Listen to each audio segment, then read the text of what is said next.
वफ वफ जब से लोकसभा और राज्यसभा से वफ बिल पास हुआ है, बल्कि पास होने के पहले से ही वफ को लेकर बवाल शुरू हो गया था, जो लगातार चल ही रहा है, थमने का नाम नहीं ले रहा है। और वफ कानून को लेकर मुस्लिम समुदाय का एक तबका जहां समर्थन कर रहा है, तो वहीं दूसरा तबका खुलकर विरोध कर रहा है, जिसमें कई दिग्गज नेता भी शामिल है। तो वफ को लेकर क्या कुछ चल रहा है देश प्रदेश में, जानेंगे विस्तार से इस स्पेशल स्टोरी में।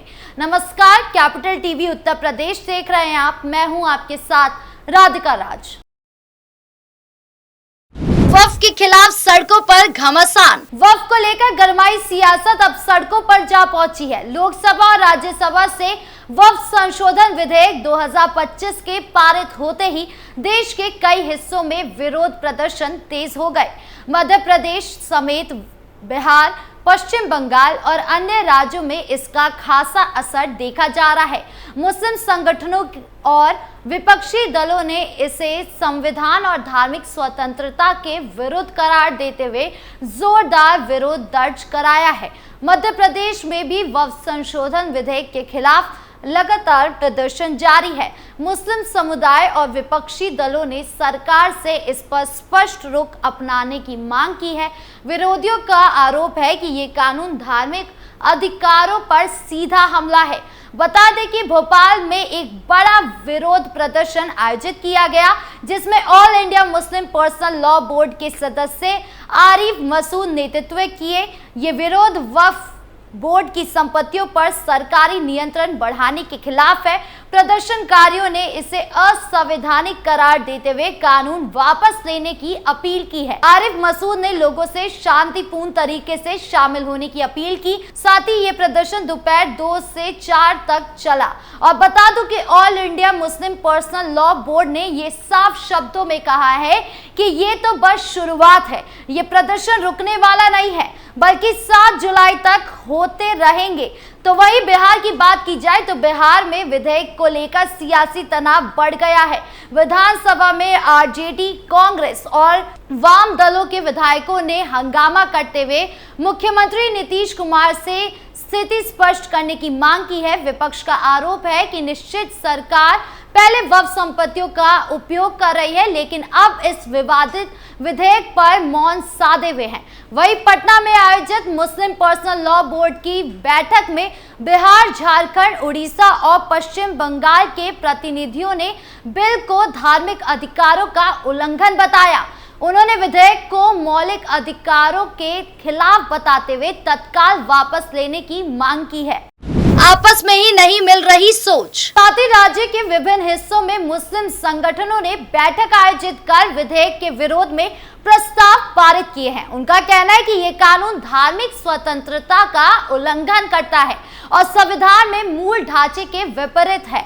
हालांकि बीजेपी सीना ठोक कर कहती है कि ये कानून मुस्लिम समुदाय के हित में बनाया गया है। जो पिछड़े मुसलमान हैं, महिलाएं हैं, गरीब हैं, असहाय हैं, उनके लिए ये कानून बनाना बहुत जरूरी था। अब गौर करने वाली बात यह है कि मुस्लिम समुदाय का एक तबका संसद से पारित इस कानून का समर्थन कर रहे हैं, तो वही एक दूसरा तबका इसका विरोध कर रहा है। समर्थन करने वाले में all India Muslim women personal law board भी शामिल है। जी हां, जहां all India Muslim personal law board कानून का विरोध कर रहा है और सड़कों पर प्रदर्शन कर रहा है, तो वही दूसरी तरफ all India Muslim women personal law board की अध्यक्ष शाइस्ता अंबर इस कानून का खुलकर समर्थन कर रही है। उन्होंने कहा, वक्फ के लिए नए कानून से समाज को लाभ मिलेगा, मुस्लिम महिलाओं की भागीदारी मजबूत होगी, अधिकारों, गरिमा और सम्मान को नई दिशा देने की शुरुआत है। सरकार ने कहा है कि वक्फ की जमीन पर जो कब्जे हैं उसे हटाएगी। महिलाओं को वक्फ बोर्ड के सदस्य और पदाधिकारी के रूप में जगह मिले। इन्हें सिर्फ नाम के लिए नहीं बल्कि काम के लिए रखा जाए। महिलाओं की जिम्मेदारी और अधिकार क्षेत्र सुनिश्चित किया जाए। शाइस्ता अंबर ने कहा, आज तक किसी भी सरकार ने मुस्लिम समाज के वास्तविक काम नहीं किया है, सभी ने सिर्फ वोट बैंक की राजनीति की है। All India Muslim women personal law board PM Narendra Modi का इस बिल के लिए आभार व्यक्त करती है। मुस्लिम महिलाओं के विकास को ध्यान में रखते हुए ये विधेयक प्रस्तुत किया गया और इसने कानूनी रूप लिया। सरकार ने दोनों सदनों में मुस्लिम समुदाय को भरोसा दिलाया है कि जनता एवं मुस्लिम समुदाय से किए वादों को पूरा किया जाएगा। हमें पूरी उम्मीद है कि इस बिल से वक्फ की संपत्तियों की सुरक्षा होगी।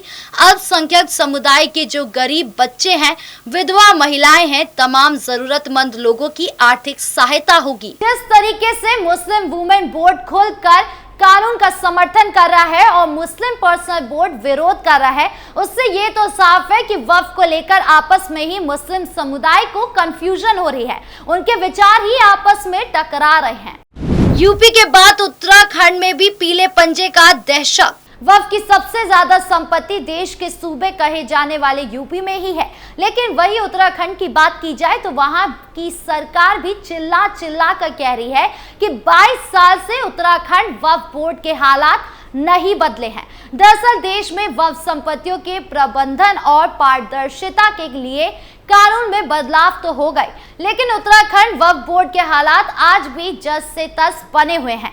राज्य गठन के बाद वर्ष 2003 में उत्तर प्रदेश से अलग होकर बने उत्तराखंड वक्फ बोर्ड को 22 साल पूरे हो चुके हैं, लेकिन अब तक बोर्ड के लिए आवश्यक पदों की संरचना तक स्वीकृत नहीं हो सकी है। हैरानी की बात यह है कि राज्य में बोर्ड के अधीन 5388 संपत्तियां मौजूद है, लेकिन इनका प्रबंधन सिर्फ 4 कर्मचारियों के भरोसे किया जा रहा है।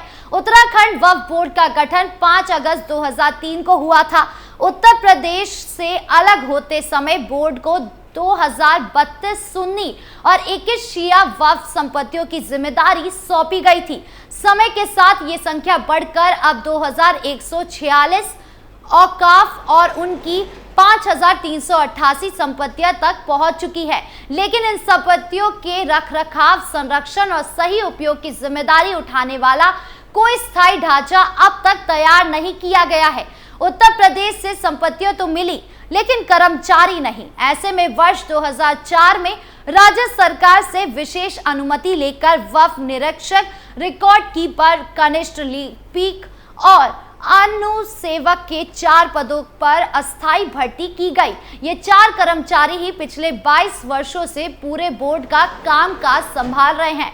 बोर्ड द्वारा 36 कर्मचारियों की आवश्यकता को देखते हुए कई बार पदों के सृजन का प्रस्ताव तैयार किया गया और शासन को भेजा गया, लेकिन किसी न किसी कारणवश ये प्रस्ताव आगे नहीं बढ़ पाया। इस दौरान राज्य में विभिन्न सरकारें आई, कई बार वक्फ कानून में बदलाव भी हुए, लेकिन कर्मचारियों की संख्या नहीं बढ़ाई गई।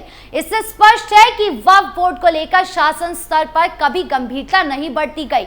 हाल ही में केंद्र सरकार ने वक्फ अधिनियम में संशोधन कर वक्फ संपत्तियों के बेहतर संरक्षण, पारदर्शिता और उपयोग के लिए दिशा निर्देश जारी किए हैं। राज्य सरकार भी अब इन्हीं दिशा निर्देश के तहत काम कर रही है, लेकिन व्यवहार में ये कार्य तभी संभव हो पाएगा जब बोर्ड के पास पर्याप्त मानव संसाधन उपलब्ध होंगे। 4 कर्मचारी इतने बड़े ढांचे को ना तो संरक्षित कर सकते हैं, ना ही इसका उचित प्रबंधन कर सकते हैं। वर्तमान में 7 सितंबर 2022 में शादाब शम्स बोर्ड के अध्यक्ष हैं। हालांकि इतने बदलावों के बावजूद कर्मचारियों की संख्या में कोई वृद्धि नहीं हो सकी है। बोर्ड के वर्तमान अध्यक्ष शादाब शम्स का कहना है कि पहले वक्फ कानून संशोधन की प्रक्रिया चल रही थी, जिस कारण पदों की संरचना का निर्णय नहीं लिया जा सका। अब कानून में संशोधन पूरा हो चुका है और जल्दी पदों एवं सेवा नियमावली की प्रक्रिया शुरू हो जाएगी। उन्होंने भरोसा जताया कि शीघ्र ही बोर्ड को आवश्यक संख्या में कर्मचारियों की स्वीकृति मिल जाएगी। उत्तराखंड वक्फ बोर्ड की स्थिति एक चिंताजनक उदाहरण है कि कैसे संस्थागत ढांचे को बिना पर्याप्त संसाधनों के काम करने का मजबूर किया जाता है। यदि राज्य सरकार को संबंधित विभाग ने समय रहते आवश्यक कर्मचारियों की व्यवस्था की होती तो वक्फ संपत्तियों का बेहतर रखरखाव और पारदर्शिता संभव हो सकती थी। अब जबकि वक्फ कानून में संशोधन हो चुका है, उम्मीद की जा रही है कि यह बदलाव सिर्फ कागजों तक सीमित न रह के जमीन पर भी दिखेगा। इसके अलावा जो राज्य सरकार कूद कूद कर कह रही थी कि वक्फ कानून को ध्वस्त कर देगी, तो बता दें कि सुप्रीम कोर्ट के वरिष्ठ अधिवक्ता अश्विनी दुबे के अनुसार वक्फ संशोधन कानून ही नहीं, केंद्र के किसी भी कानून को कोई भी राज्य सरकार लागू करने से मना नहीं कर सकती है। यानी जितने विरोध में खड़े राज्य सरकार है वो भाजपा के इस कानून को हाथ भी नहीं लगा सकती है। हालांकि 16 अप्रैल को कोर्ट ने इनको बुलाया है कि अपनी बात कह लो। ऐसे में देखना दिलचस्प होगा कि कट्टरपंथी से भरा एक तबका जो विरोध कर रहा है वो कुछ कर पाता है या नहीं। आपको क्या लगता है कमेंट बॉक्स में जरूर बताएं। वीडियो अच्छी लगी हो तो लाइक शेयर करें और चैनल को सब्सक्राइब करना ना भूलें। नमस्कार।